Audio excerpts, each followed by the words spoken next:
Paulo, que está em Romanos 12. É um texto bem conhecido de todos. Aqui eu creio que todo mundo, em algum tempo, em algum momento, qualquer um de nós, em algum momento, nós nos deparamos com esse texto. Tá? Nós já ouvimos alguma palavra a respeito disso, nós já ouvimos alguém pregar a respeito disso. Só que Deus ministrou ao meu coração algumas coisas, algumas verdades, e eu gostaria de compartilhar com os irmãos nessa manhã. E eu creio que, assim como Deus falou ao meu coração, Deus vai ministrar o coração de cada um. Amém? A gente vai falar hoje, eu coloquei como título, Transformados para viver a vontade de Deus. Tá? Então nós vamos falar hoje em cima do capítulo 12 de Romanos, os dois primeiros versículos, aquele versículo-chave. E nós vamos falar a respeito de transformação para viver a vontade de Deus. Amém? Vamos ler o texto primeiro? Lá está dizendo assim, em Romanos capítulo 12, versículos 1 e 2. Vamos ler. Suplico-vos, pois, irmãos, pela misericórdia de Deus, que apresenteis os vossos corpos como sacrifício vivo, santo e agradável a Deus, que é o vosso culto racional. E não sedes conformado com este mundo, mas sedes transformados pela renovação da vossa mente, para que experimenteis qual seja a boa, agradável e perfeita vontade de Deus. Amém? Pai, em nome de Jesus, aqui está a tua palavra, Deus. Que o Senhor possa falar ao nosso coração nessa manhã, Deus. Que o Senhor possa nos transformar pela palavra. Que nós possamos crescer em glória diante do Senhor, Pai. Guarda as nossas vidas, guarda a nossa mente, cativa a Ti, Deus. Nós Te honramos, nós Te glorificamos, Pai. Em nome de Jesus. Amém. Esse capítulo 12 de Romanos vai tratar sobre essas condutas, a conduta do cristão diante das circunstâncias, diante da vida. Aqui quando Paulo ele vai dizer, suplico-vos, pois, irmãos, pela misericórdia de Deus, para que apresenteis. Suplico-vos, irmãos, pela misericórdia de Deus. Então Paulo está diante de Deus, pedindo em súplicas, suplicando a Deus, pela misericórdia dele, para que Deus faça alguma coisa com essas pessoas. Para que Deus faça alguma coisa com esse povo. E é o que hoje nós devemos pedir para Deus nas nossas vidas. Nós devemos suplicar a Deus para as nossas vidas, para que isso aconteça em nós. Então Paulo está ali intercedendo por um povo que precisava ser transformado pela misericórdia de Deus. A transformação das nossas vidas depende 100% da misericórdia de Deus. Não é verdade? Se nós tentarmos nós mesmos mudar a nossa vida, transformar a nossa vida de acordo com aquilo que Deus sonha para as nossas vidas, se nós tentarmos isso com as nossas próprias forças, nós vamos nos frustrar. Quantas vezes a gente já tentou mudar de comportamento pelas nossas próprias forças, a gente consegue uma vez, duas, três, quatro, na quinta vez a gente já erra, já perdeu todo o empenho, já perdeu tudo. Por quê? Porque não depende de nós. Não depende somente de nós. O pontapé inicial é nosso, que é a disposição. Não, Senhor, eu quero mudar. Mas, Senhor, me transforma. É a misericórdia de Deus em nós que é capaz de nos transformar.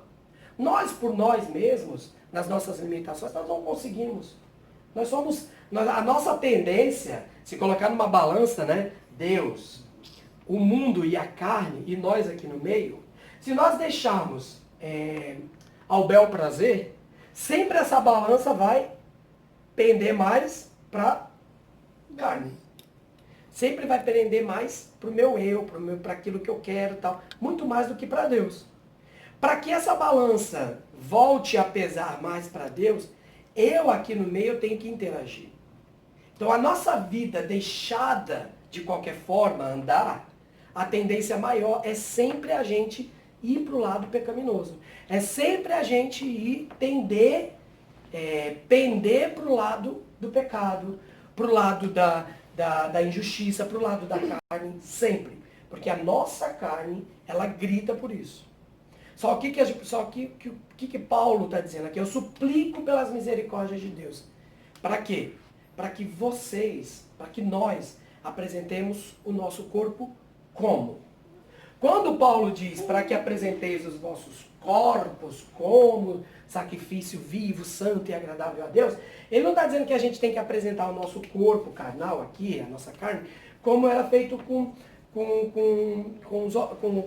o sacrifício de cordeiros daquela época. Porque no sacrifício de cordeiro era diferente. Por quê?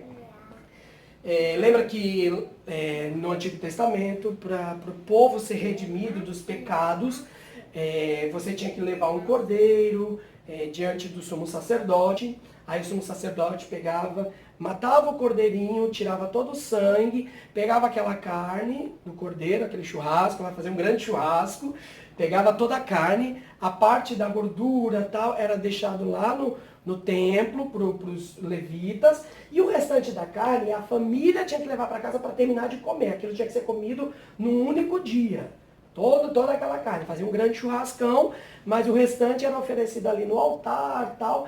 E aquela fumaça que era levantada, aquilo ali chegava até Deus com aroma suave e Deus perdoava os pecados. Aquele sangue também representava, o derramamento daquele sangue também representava isso, para nos lavar do pecado. Então esse era um sacrifício antigo, da antiga aliança. Paulo está dizendo que a gente deve apresentar o nosso corpo como sacrifícios vivos. Não nos matar, acabar com a nossa vida em sacrifício a Deus. Não, o nosso sacrifício agora já não é de um cordeiro que a gente tem que imolar, matar. Por quê? Porque Jesus já morreu. O cordeiro já morreu. Então o nosso sacrifício tem que ser um sacrifício vivo. Um sacrifício em vida. Então as nossas vidas é que tem que ser o próprio sacrifício. Então quando ele diz que apresenteis os vossos corpos, não é somente o nosso corpo carnal. Sim, também o nosso corpo. Mas a nossa vida, toda a nossa essência, nós devemos apresentar diante do Senhor. Como sacrifício. Ele vai dizer lá, apresentei o vosso corpo como sacrifícios. O que é um sacrifício? O sacrifício vai custar algum empenho. Porque sempre a carne vai lutar contra. Então, o sacrifício, quando você pensa numa coisa, nossa, que sacrifício. Foi uma coisa tranquila? Quando você pensa no sacrifício, é uma coisa tranquila? Não. Não. Geralmente, quando a gente fala, poxa, foi um sacrifício, é porque custou alguma coisa, né? Eu tive que me empenhar, eu tive que fazer algo, eu tive que sair do meu lugar e ir para um outro, eu tive que andar algum tempo, eu tive que fazer alguma coisa com o meu corpo que exigiu um empenho. Então, quando ele diz que a gente deve oferecer as nossas vidas como sacrifício, é que tem que custar alguma coisa para nós. Né? Tem que custar alguma coisa para nós. Não é simplesmente o meu sacrifício eu faço de acordo com a minha comodidade. É cômodo para mim? Então, se até ali é cômodo para mim, então eu faço. Agora, quando começa a exigir alguma coisa a mais de mim, não, aí já não é para mim, eu não vou fazer desse jeito. Então, isso já não é um sacrifício. O sacrifício é aquela coisa que eu queria fazer desse jeito, mas porque é para Deus, eu vou fazer desse jeito, que é desse jeito que honra a Deus. Então, isso é o sacrifício. É eu fazer algo que vai custar o meu empenho, mesmo que contrarie a minha vontade. Eu vou me sacrificar a minha vontade para poder obedecer a Deus. Então, quando Paulo está dizendo, oferecer as vossas vidas como um sacrifício, não é eu me degolar, me matar. Não é como um sacrifício antigo. Mas é um sacrifício de que a minha vida eu coloco de lado para poder honrar ao Senhor. Então, se isso vai me custar um tempo, então eu vou dar um tempo ao Senhor. Se isso vai me custar vida, então eu vou dar isso para o Senhor. Então, quando Deus ele fala, quando Paulo está dizendo ali que nós devemos oferecer as nossas vidas como sacrifício, é nesse termo, de custar algo do meu empenho para que eu agrade a Deus. Amém? Amém. Então, o sacrifício tem que custar algo E quando eu falo custar algo, as pessoas podem, geralmente vão usar o custo, quando a gente fala assim, tem que custar algo. A gente sempre pensa em dinheiro, né? Custar algo, então vai ter que ter dinheiro. E na verdade, o custar não é o dinheiro. O dinheiro pode ser também. O dinheiro pode ser também algo que vai nos custar para eu poder honrar a Deus, para eu poder agradar ao Senhor. Sim, o dinheiro também pode nos custar. Mas o dinheiro é o tudo do custo? Não. Muito mais é a minha vida do que qualquer outra coisa. Porque quando eu tiro um dinheiro do meu bolso, pode até custar. Mas aí eu tirei o dinheiro do meu bolso, coloquei lá, e a minha vida? Então, ó, eu deixei ali. Então a responsabilidade é de quem vai cuidar disso aí. E a minha vida, eu continuo tocando do jeito que eu quero. Que é muitas vezes o que acontece. As pessoas, irmãos, né, em alguns lugares, ou até em algumas reuniões, a gente precisa fazer um sacrifício ao Senhor. Então vem aqui, traz não sei quanto. Quem trouxer 2.000 é o maior sacrifício. Vamos começar com o sacrifício. Igual naquela época. Exatamente. Isso não é um sacrifício em si. Por quê? Quando eu tiro algo do meu bolso, pode até me custar, e coloco lá, e sem ter a consciência, e sem ser transformado na minha vida, eu transfiro a responsabilidade daquilo que eu deveria de fazer para Deus. Olha, eu estou tirando aqui, eu estou dando um sacrifício de 1.000 e tantos, eu transformo a minha família. Aí eu volto para casa, eu não sou um bom pai. Eu não sou um exemplo de pai. Eu não sou o mínimo do que a Bíblia diz como pai na minha casa. O meu dinheiro lá como sacrifício valeu de alguma coisa? Nenhuma. Porque o maior sacrifício seria o quê? Senhor, eu não tenho. Eu não vou poder contribuir desse jeito. Mas eu coloco a minha vida como sacrifício. Eu vou ler, entender o que o Senhor quer que eu seja como pai, e na minha casa eu vou ser um bom pai. Aí sim minha família pode ser transformada. Qual o sacrifício maior? Aquele que eu dei e transferi a responsabilidade para Deus, ou aquilo que eu tomei como responsabilidade para mim? Aquilo que eu tomei responsabilidade para mim. Entendeu? Então, muito mais vale a responsabilidade que eu tenho no sacrifício do que transferir o sacrifício para Deus. Se vira, Deus. Tá bom? Entenderam? Então, quando ele diz como sacrifício, ele está dizendo de que precisa de um empenho nosso de transformação. E o sacrifício tem que ser vivo. Na nossa maneira de viver, devemos deixar bem claro ao que viemos. Ser coerente com as nossas crenças. O nosso sacrifício vivo, ele quer dizer o quê? Que a nossa maneira de viver tem que falar para que nós viemos. Então, o que é o sacrifício vivo? Eu estou aqui, eu sou um ser vivo e eu vivo no meu dia a dia, sim? Então, as minhas atitudes têm que mostrar e ser coerente com aquilo que eu acredito. Aí sim o meu sacrifício ele é vivo. Por quê? Se eu acredito em certas coisas, né? Mas a minha vida, quando eu ando aí na escola, no emprego, na sociedade, não tem nada a ver com aquilo que eu aprendo e com aquilo que eu acredito, esse meu sacrifício não é um sacrifício vivo?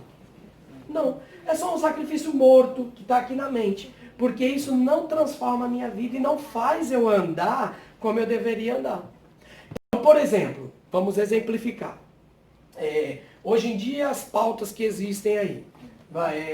Na escola, na nossa vida, tem as feminazes da vida aí e que coloca tudo contra o nosso padrão de família. Pai, mãe, filhos, né? O pai como o líder, o chefe da casa, aquele que vai cuidar da família, como a Bíblia diz que o marido tem que dar a vida pela sua esposa, o marido tem que dar a vida pela sua casa, a esposa, como a mulher que ama o marido, se submete ao seu esposo em amor, porque os dois estão andando juntos, numa mesma mente, numa mesma mentalidade, para que a família seja uma família estruturada em Deus. Aí você chega lá fora, o que é o conceito de família? É qualquer outra coisa menos isso. Não é verdade? Se você for olhar lá fora, eles transformaram família em qualquer coisa menos esse padrão que a gente acredita. Só que eu, como cristão, ao invés de eu chegar lá fora e dizer, não, eu acredito que família é isso, isso, isso e isso. Eu não faço. O que acontece? Lá fora eu Ah, não, mas é também isso. Não, mas ó, a minha família é assim, mas você também pode ter uma família de qualquer jeito, assim. O que eu estou dizendo para eles? Que eu vivo de acordo com aquilo que eu acredito? Não. Eu estou começando a me moldar, depois lá na frente a gente vai ver por conta do moldar. Eu vou começando a me moldar de acordo com o pensamento do que o mundo está pensando. Então, o sacrifício vivo é mostrar em vida aquilo que eu acredito. Eu ser coerente. Se eu acredito nisso, se eu acredito que um jovem cristão na sociedade é um jovem cristão, tanto em casa como lá fora, eu tenho que ser lá fora também. Eu tenho que ser uma pessoa aqui no meu ambiente familiar e a mesma pessoa onde eu ando. Na escola, com os meus amigos. Então eu tenho que ser, em qualquer lugar, eu tenho que ser a mesma coisa. Porque eu tenho que condizer aquilo que eu acredito com a minha vida diária. Amém? Amém. Eu no meu trabalho, eu preciso ser o que eu sou aqui, eu preciso ser também no meu trabalho. Não adianta eu saber coisas e eu conhecer coisas sobre Deus aqui, e quando for lá fora, na hora de eu aplicar, eu me coagir, ah não, mas todo mundo pensa diferente, por que eu vou falar ou eu vou agir de forma diferente? Então esse meu sacrifício acaba sendo um sacrifício morto. Porque lá fora onde eu devo refletir a vida, eu não consigo refletir essa vida. O meu sacrifício está sendo um sacrifício morto. Então eu preciso ser coerente, a minha vida tem que ser coerente com o que eu acredito aqui, nesse ambiente, nesse seio familiar, seio de igreja, comunidade, tem que ser o que eu acredito lá fora. E se alguém vir perguntar, ah, mas o que você acha sobre isso? Mesmo que, porque assim, tudo que perguntam para nós, o que você acredita sobre tal coisa? Tudo que a gente for falar é contra o que o mundo acredita, não é verdade? Nada condiz, nada bate, ainda mais hoje em dia. Antigamente, que as famílias tinham ainda um padrão de conceito familiar, de condutas tal, ainda assim você olhava uma família cristã é semelhante a uma outra família qualquer, ou o jovem é semelhante. Hoje não, hoje destoa demais. Então se alguém perguntar para você, o que você acredita sobre isso? Fale a verdade. Eu acredito assim, assim, assim, assim, porque a Bíblia fala assim. Por mais que soe estranho para as outras pessoas, porque ele vai soar. Mudou e se transformou no que se transformou hoje. E a Bíblia fala que nos últimos dias nós viveríamos como nos dias de Noé. Que assim, praticamente ninguém adorava a Deus. Ninguém buscava a Deus, a não ser a família de Noé. Você imagina, no mundo inteiro uma única família era a única que buscava a Deus. Não é. Aí hoje nós temos mais ou menos, não a mesma proporção, porque tinha pouca gente, né? Mas hoje a gente vê, num mundo desse tamanho, as pessoas que realmente buscam a Deus. Então nós estamos vivendo nos últimos dias. Né? Nós estamos vivendo no final dos tempos. A gente está vivendo esse tempo. Então a gente precisa estar muito consciente da nossa realidade hoje. Sacrifício vivo e santo. Santo. Buscar em Deus a santificação. Ser separado das práticas mundanas. O ser santo, esse aqui, ser santo, quando a gente pensa em ser santo, o que vem na nossa cabeça? Quando a gente pensa em ser santo, a gente já pensa numa pessoa que não é normal, né? A princípio. Já pensa em alguém que vai estar ali, que você olha para ele, nossa, como aquela pessoa é um santo, né? Tem que ter uma auréola, ao redor dela tem aquela aura branca, né? Assim, quando a pessoa entra, os anjos começam a cantar, né? Aquela coisa assim, né? A gente já imagina isso. Mas isso não é ser santo. Isso não tem nada a ver com ser santo. Eu sou santo, você é santo, nós podemos ser santos. Na verdade, quando nós aceitamos ao Senhor, nós fomos santificados. Né? Nós somos transformados, a nossa essência é outra. A nossa essência aqui dentro, porque o Espírito Santo mora em nós, ele nos torna santo. Porque quem mora em nós é o santo dos santos. Se o santo dos santos mora em nós, então nós podemos ser santos. Mas o ser santo quer dizer que eu estou completamente livre do pecado? Não. Porque eu ainda estou em carne. Mesmo sendo santo, ainda eu vou pecar. Então, se nós pecamos, não quer dizer, eu pequei, então eu não sou santo. Não. Você é santo não porque você em si é santo, mas porque a essência de Deus, que é o Espírito Santo, mora em você. Então, ele é capaz de te santificar. E o que é a santificação? No caso aqui, quando ele está pedindo sacrifício vivo e santo, os nossos sacrifícios diários de fazer tem que ser santo. Tem que ser movido por uma santidade. Tem que ser movido dentro de nós por um anseio de santidade. E quem é capaz de fazer isso? Sou eu. Porque eu sempre falo que a gente é santificado por Deus. Eu não sou capaz de produzir santificação. Quando eu, ser humano, tento produzir santificação, o que eu produzo? Quando eu como ser humano, tento produzir santificação, o que eu produzo? Hipocrisia. Eu não sou capaz de produzir santificação. Quando eu, ser humano, carne, tento produzir santificação, eu produzo hipocrisia. Porque só quem pode me fazer santo é Deus. Então quando eu peco, eu tenho que me arrepender, pedir perdão para Deus. Senhor, me santifica. Muda a minha vida nessa área. Eu não consigo, por mim só, mudar esse meu jeito, mudar esse meu comportamento. Senhor, me transforma. Por isso que a nossa intimidade com Deus constante, ela faz com que a gente peque menos. Exatamente. É o posterior agora que eu vou falar. Então a santificação eu não posso produzir. Aí quando a gente pensa em santificação, agora eu tenho como jovem, eu tenho que ser santo. O que eu tenho que fazer? Então eu tenho que me separar, não posso mais ver ninguém, eu tenho que parar até de estudar, não vou fazer faculdade, eu vou ficar num quarto orando 24 horas, porque eu quero ser santo e tal. E na verdade, o santificar de separação, porque a santificação significa separação. Mas não uma separação carnal, mas uma separação de mente.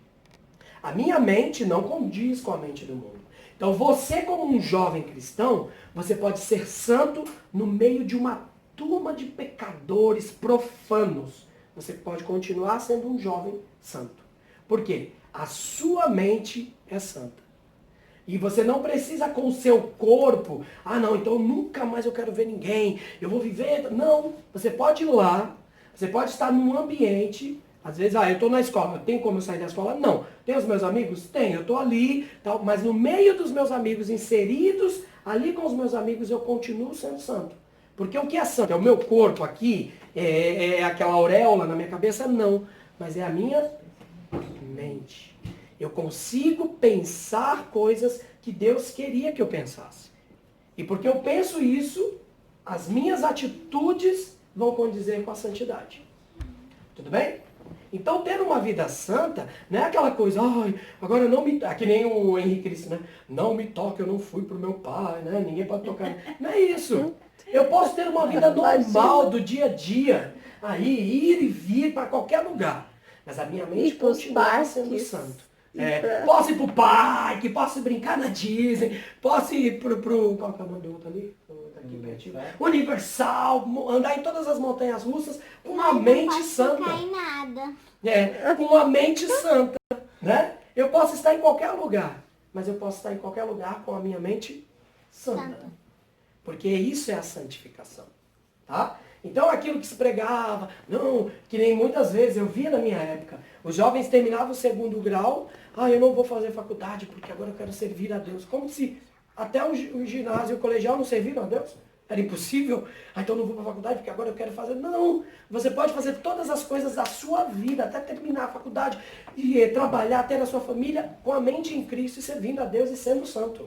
Isso é possível. Mas é possível porque eu posso fazer isso? É possível porque eu produzo essa santificação? Não. Quando eu tento produzir santificação, eu produzo o quê? Hipocrisia. Então, quem produz santificação em mim? É Deus. É o Espírito Santo que habita em mim. Por ele habitar em mim, eu sou capaz de ser transformado de glória em glória. Amém? Amém? Amém. Amém.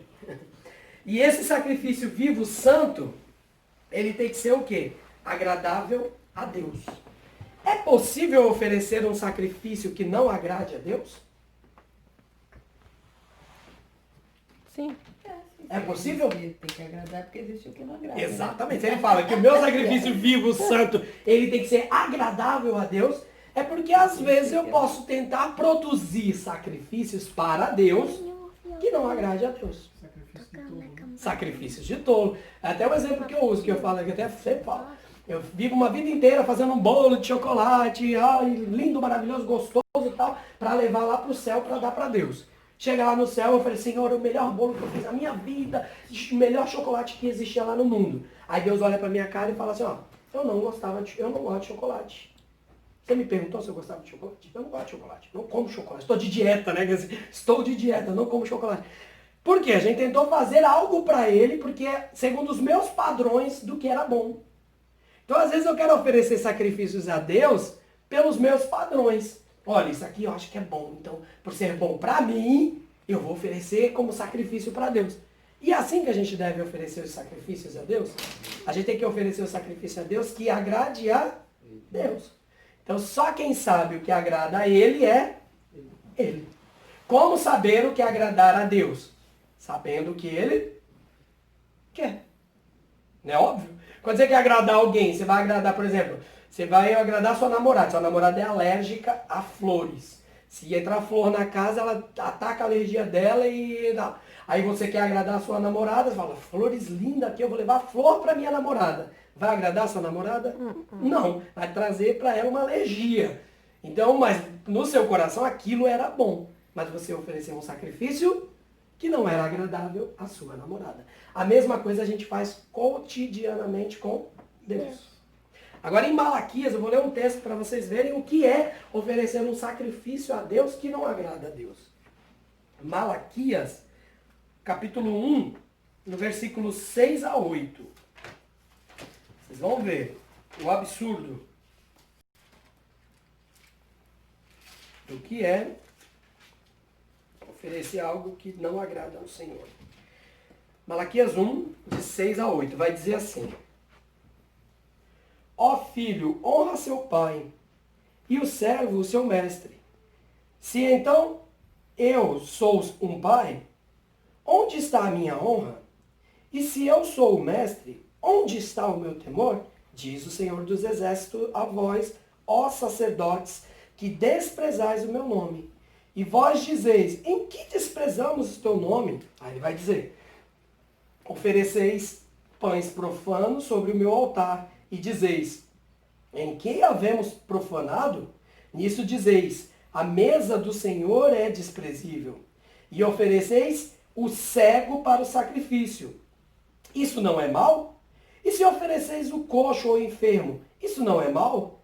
Agora ofereça-o ao teu governador, e ele agradará contigo? Ou aceitará ele a tua pessoa? Diz o Senhor dos Exércitos. O que ele está dizendo aqui? Que ele é o Senhor, ele é o mestre. Se ao Pai a gente honra, por que a gente não honra a Deus? Se é o mestre, se é o nosso, se nós somos o servo e a gente trabalha para alguém, a gente honra essa pessoa, por que a gente não honra o Senhor? Ele está dizendo. Porque muitas vezes é aquela coisa, como que eu vou estar diante do Senhor? Quando eu vou diante de uma pessoa muito importante, se eu vou lá diante do Donald Trump aqui, eu vou de um jeito, né? Eu vou me vestir, eu vou me portar de um jeito, eu não vou falar de qualquer jeito, eu vou ter um certo cuidado para falar, tal, porque ele é um presidente dos Estados Unidos da América, né? E com Deus? Se o Donald Trump é só um Donald Trump.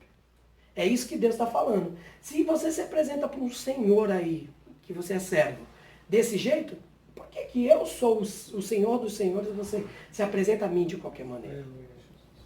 Então, assim, é isso que ele está dizendo. De nós oferecermos a Deus um sacrifício agradável a mim e não a Deus.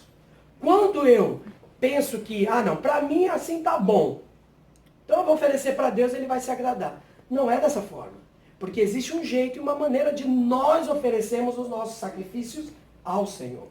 Aí está dizendo assim, ofereceis pães profanos sobre o altar. Porque naquela época levava-se pão para oferecer no altar do Senhor. E o pão tinha um certo ritual para ser feito aquele pão. Se aquele pão fosse feito num determinado momento do processo de fazer o pão, ele fosse contaminado com alguma outra mão, ou se você sujou a mão e não lavou e colocou no pão, aquele pão era um pão profano para aquela época.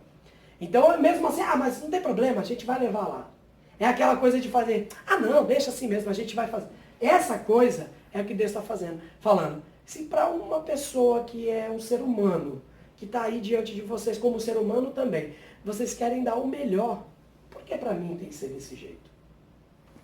Então, sempre que a gente pensar em um sacrifício agradável a Deus, a gente tem que pensar o que Deus gostaria de receber. Não porque Ele precisa receber alguma coisa da gente. Deus precisa de alguma coisa nossa? Deus precisa de um pão nosso? Deus precisa de um cordeiro nosso? Não precisa. Mas o que Deus precisa? Que o meu e o seu coração tenha o cuidado de pensar o que seria melhor para agradar a Ele.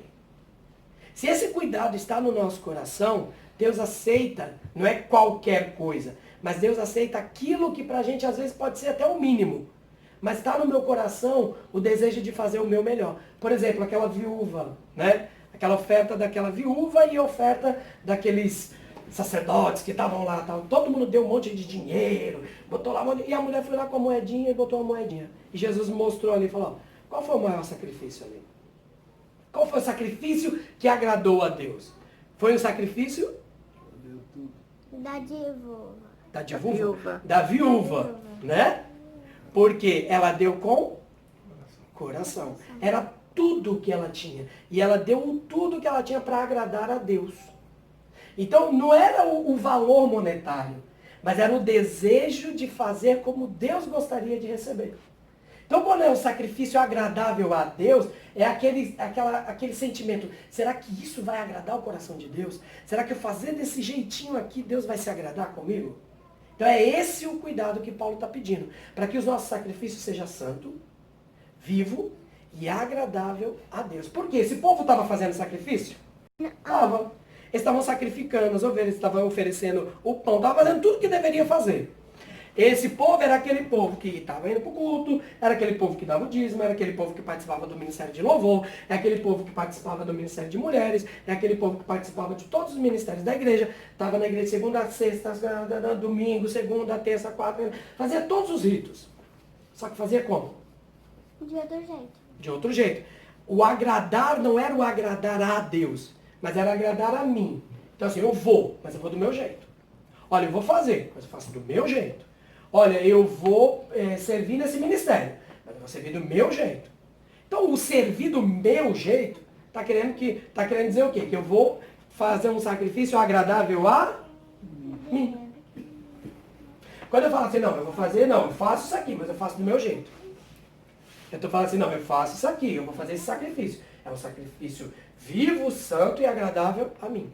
Porque você está fazendo igual que você quer. Exatamente, não como Deus quer.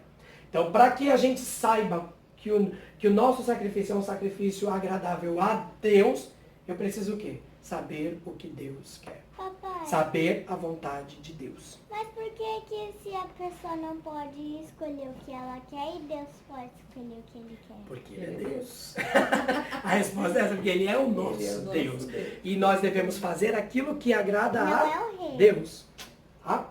Então vamos lá. Continuando.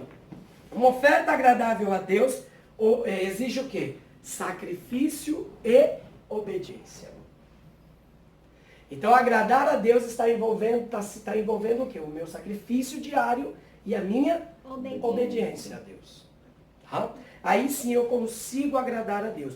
No versículo 2 ele vai dizer assim, Romanos 12, 2. E não sedes conformados com este mundo, mas transformados pela renovação da vossa mente, para que experimenteis qual seja a boa, agradável e perfeita vontade de Deus. Aqui, Paulo está dizendo que não sedes conformados com este mundo. O que é não ser conformado com este mundo?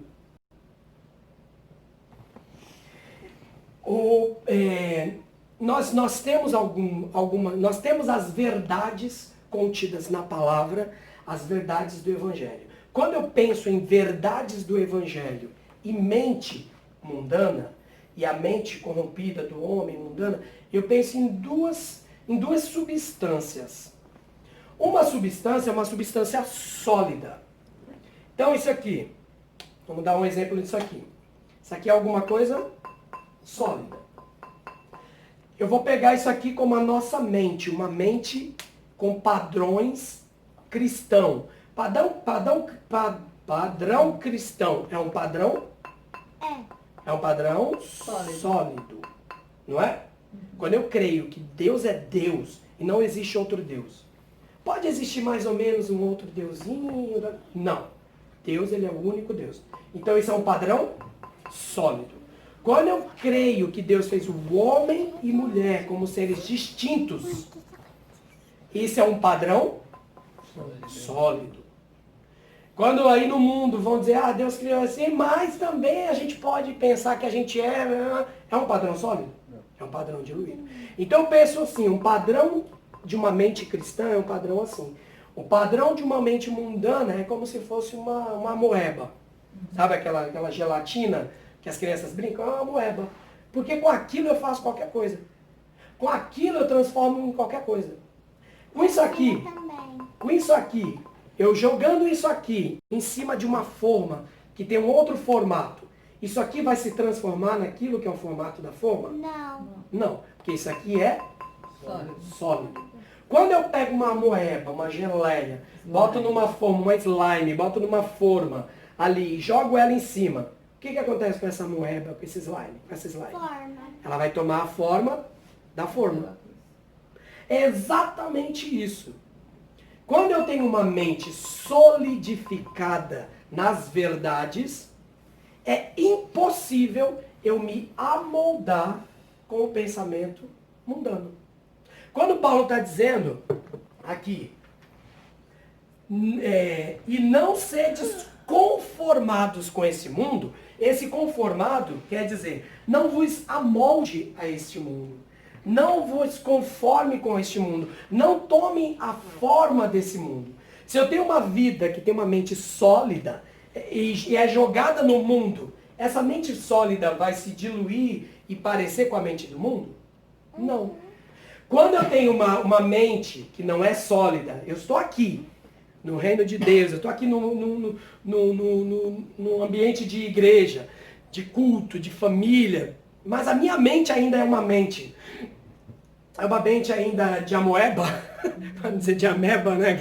Uma mente de amoeba, uma mente de gelatina, mesmo estando nesse ambiente cristão, quando eu vou lá no mundo, quando eu estou inserido no meu cotidiano, o que acontece com a minha mente? Ela acaba se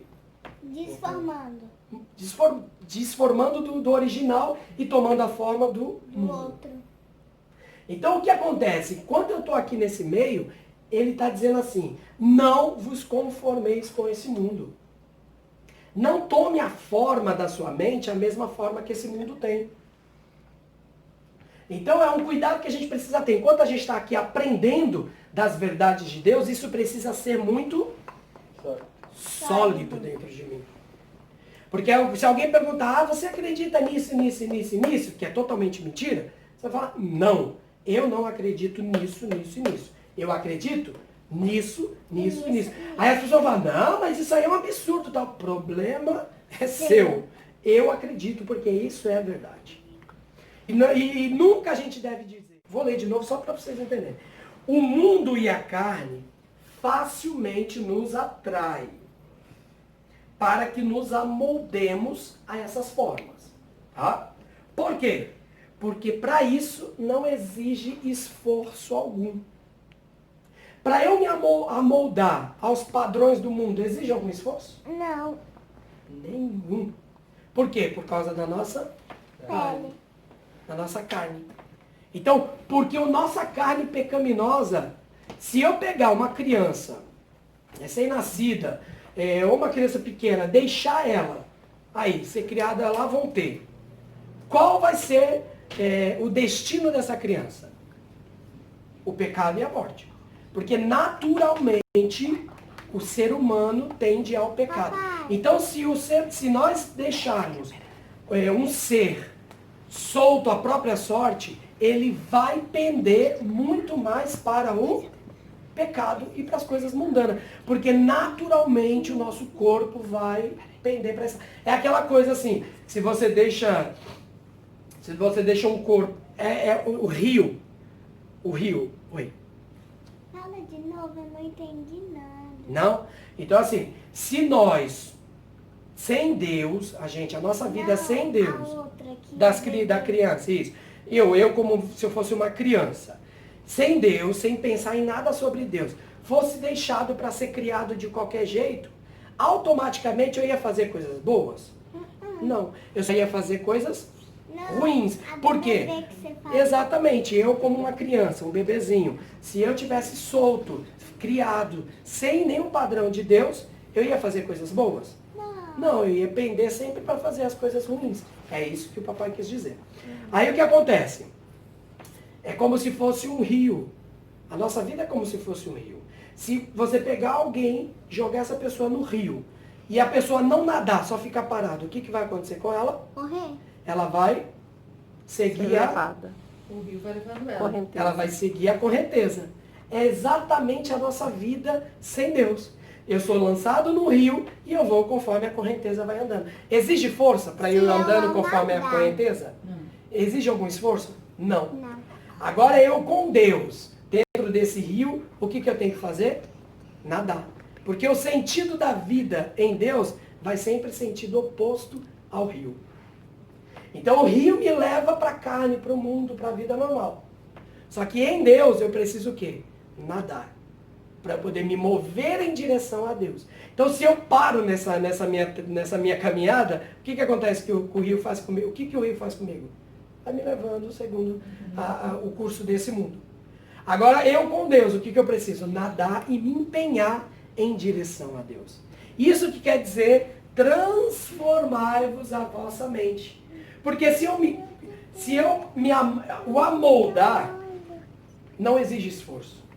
O amoldar é aquela coisa, joga a moeba lá em cima e ela toma forma. Teve algum esforço? Não.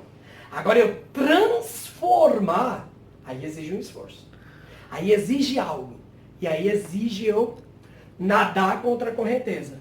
Porque esse transformar eu preciso ter atitudes. Então quando ele diz aqui, mas transformai-vos pela renovação da vossa mente, ele está dizendo que eu preciso me esforçar e mudar os padrões da minha mente e conhecer a Deus, para que assim eu possa experimentar a boa, perfeita e agradável vontade de Deus. Para que a gente entenda a vontade de Deus, nós temos que ignorar os padrões do mundo.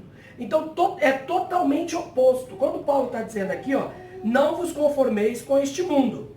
Quando eu não me conformo com este mundo, eu experimento a boa e perfeita vontade de Deus. É exatamente isso, é simples assim. Quando eu não me amoldo aos padrões do mundo, eu experimento a boa e perfeita vontade de Deus. Quando eu não me amoldo aos conceitos do mundo, eu experimento a boa e perfeita vontade de Deus. Muitas vezes não mudamos os nossos atos e ritos religiosos, mas a nossa mente já está totalmente amoldada aos padrões do mundo.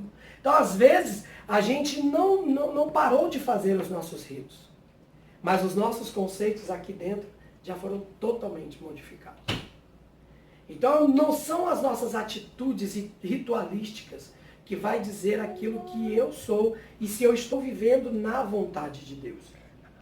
Mas sim aquilo que eu tenho como crenças absolutas, com aquilo que tem na minha mente como pensamento de verdade. Quando eu penso e tenho a mente transformada em Deus, eu posso experimentar a boa e perfeita vontade de Deus. E a chave para a revelação da vontade de Deus tem a ver com a nossa mente. Para que Porque a nossa mente, porque é na nossa mente que a vontade de Deus vai ser revelada. Então, a chave para a revelação da vontade de Deus está onde? Na nossa mente. A chave da revelação. Ah, mas qual que é a vontade de Deus para a minha vida? A chave para a revelação da vontade de Deus tem a ver com a nossa mente. Por quê? Deus vai se revelar e vai revelar a vontade dele na minha vida. Aonde? Na minha mente. Ele vai falar comigo. Então só pode ouvir a vontade de Deus. Eu só posso ouvir a vontade de Deus para a minha vida quando eu tiver a minha mente transformada. Quando eu tiver a minha mente renovada em Deus. Quando eu tiver deixado de ter a mente conformada com o mundo, mas ter a mente renovada, mas ter a mente transformada por Deus. Aí sim eu posso experimentar a boa, perfeita vontade de Deus. Boa, agradável, perfeita vontade de Deus. E o que Deus pensa a respeito de nós? A palavra de Deus diz: eu que sei que pensamento que tenho sobre vocês, pensamento de paz e não de mal, para vos dar o fim que desejais.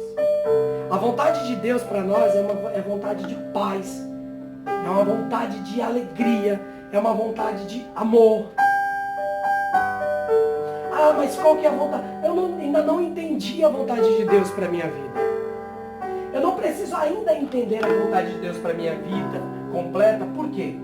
Porque antes disso, Deus já deixou revelado na palavra todas as vontades que Ele tem para a minha vida.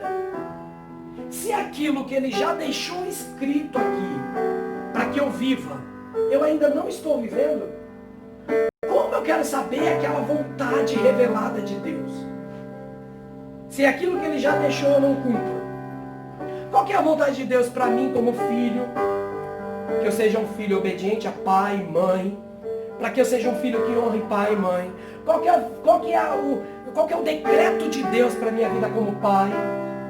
O que eu tenho que ser como um pai cristão? O que eu tenho que ser como uma mulher cristã? Deus já deixou tudo escrito aqui. A vontade dele já está revelada para aquilo que a gente deve ser. Se eu não consigo ser aquilo que já está escrito, como eu quero que Deus revele coisas que ainda não estão escritas para a minha vida? Senhor, me mostra, Senhor, com quem eu vou casar. Para aquelas que ainda vão casar. Olha, eu quero saber a vontade de Deus no meu casamento, com quem que eu vou casar. Deus já deixou muitas coisas escritas para mim como jovem ir atrás de uma esposa ou de um esposo. Eu posso ter um jugo desigual? Eu posso casar com alguém que não crê da forma que eu creio? Impossível. Posso viver numa casa com alguém que não crê a mesma coisa que eu creio? Impossível. Então, como eu quero ter uma família bem estruturada se o que já está escrito eu não estou buscando? Então, antes de querer saber a vontade completa de Deus para a minha vida, eu preciso já viver aquilo que Ele já deixou revelado. Já está aqui muitos padrões e parâmetros para que eu possa viver bem. Para que eu possa viver a plenitude de uma vida boa aqui na terra. Se eu pegar o que já tem escrito como vontade de Deus e aplicar na minha vida diária, eu já vivi muito e muito no centro da vontade dele. E fazendo essas coisas, tendo em mente aquilo que já foi revelado, faz com que Deus revele aquilo que ainda não está revelado para mim. Então, antes de eu querer saber o que ainda não está revelado para mim, eu tenho que viver aquilo que já foi revelado. Aquilo que Deus já decretou. Aí sim, quando eu estiver vivendo tudo aquilo que Deus já propôs para mim, como revelação na palavra, Deus ele se revela os ocultos dele para a minha vida. Aquilo que eu ainda não sei. Aquilo que ainda não me foi falado. Mas quando eu já estiver vivendo aquilo que o Senhor já estabeleceu para a minha vida, aí sim eu vou poder viver a boa, perfeita e agradável vontade de Deus. Não me conformando com esse mundo, mas transformando a minha mente segundo a mente de Cristo. Amém? Que nessa manhã nós possamos não só querer por querer a vontade de Deus, mas entender que a vontade de Deus já foi revelada. E eu preciso, em cima daquilo que eu já conheço, eu não preciso conhecer muitas coisas. Eu conheço já tantas coisas que eu deveria fazer e eu ainda não faço. Não é verdade? A gente fala assim, ai Senhor, eu quero saber o que o Senhor tem. Mas quantas coisas que a gente já conhece sobre Deus e sobre o que Deus quer de mim e eu ainda não faço? Vamos começar pelas pequenas coisas. A Bíblia diz, ser fiel no pouco, que no muito eu te colocarei. Vamos ser fiel nesse pouquinho que a gente já conhece. Ah, mas eu conheço tão pouco. Se você for fiel nesse pouquinho que você conhece, Deus ele vai acrescentar. Deus ele vai acrescentar a vontade dele na nossa vida. E vai se revelar a nós. Vai revelar a sua vontade a nós. Para que a gente comece a andar em outros lugares. Em lugares mais altos. Amém? Essa canção. Nova-me, Senhor Jesus, já não quero ser igual. Renova-me, Senhor Jesus, põe em mim teu coração, porque tudo que há dentro de mim necessita ser mudado, Senhor, porque tudo que há dentro do meu coração necessita mais de ti, porque tudo que há dentro de mim, sim, Deus, necessita ser mudado, Senhor, porque tudo que há dentro do meu coração necessita mais de ti. Necessita mais de ti. Sim, Jesus. Que nessa manhã, Pai, o Senhor venha transformar a nossa mente, Deus. Se existe ainda na nossa mente, Deus, moldes do mundo, conceitos mundanos ainda na nossa mente, conceitos que foram implantados do mundo, conceitos que ainda a gente carrega do nosso velho homem. Deus, que nessa manhã o Senhor possa transformar segundo as verdades da Tua palavra, Deus. Deus, em nome de Jesus, que nessa manhã o Teu Espírito Santo que habita dentro de nós venha nos santificar, venha mudar o nosso interior, Deus. Nessa manhã nós nos rendemos ao Senhor e dizemos, Pai, nós queremos ser transformados, Deus. Nós precisamos ser transformados, Deus. Deus, em nome de Jesus, que as nossas mentes, Pai, sejam levadas cativas a Ti, Deus. Que as nossas mentes, Deus, sejam agarradas por Ti, Deus. Deus, em nome de Jesus, que nós possamos a cada dia, Deus, viver, Deus, aquilo que a gente já conhece do Senhor, mas que a gente possa viver em sacrifício vivo, em empenho, Deus, custando para a nossa vida, Deus. Que nós possamos, de acordo com aquele pouquinho que a gente já conhece, Deus, possamos ser fiel ao Senhor, para que o Senhor de tempo em tempo venha revelar a sua vontade para as nossas vidas, a sua vontade para as nossas vidas, Deus. Em nome de Jesus, Pai, que nessa manhã, Deus, sobre as nossas mentes, Pai, nós rejeitamos toda a seta do inferno, nós rejeitamos toda a seta inflamada do inferno sobre as mentes dos nossos filhos, sobre a mente dos nossos cônjuges, Pai, em nome de Jesus.